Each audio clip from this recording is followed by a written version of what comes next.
Hanya sekitar 1 jam berkendara dari Banda Aceh, terdapat sebuah bukit yang menyuguhkan panorama luar biasa. Chot Goh 2, sebuah destinasi alam di kawasan Indrapuri, Aceh Besar, yang semakin dikenal para pemburu matahari terbit. Perjalanan menuju puncaknya bukan tanpa tantangan, melewati jalur menanjak dengan medan cukup curam.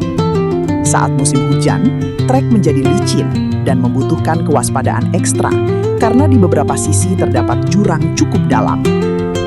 Namun, semua perjuangan itu seakan terbayar lunas ketika tiba di puncak. Dari ketinggian, hamparan hutan hijau, lembah, aliran sungai kecil, hingga bentangan laut dan gunung selawah agam di kejauhan berpadu memanjakan mata. Momen yang paling ditunggu biasanya datang saat sinar matahari pertama muncul dari ufuk timur, menciptakan suasana hangat dan menenangkan. Chot Goh 2 layak menjadi salah satu lokasi terbaik menikmati sunrise di Aceh Besar. Latar alam yang masih asri membuat setiap sudutnya tampak menarik untuk difoto. Selain berburu panorama, kawasan ini juga menjadi tujuan para pendaki dan pecinta alam yang ingin menikmati udara segar serta menjelajahi lingkungan sekitar yang masih alami.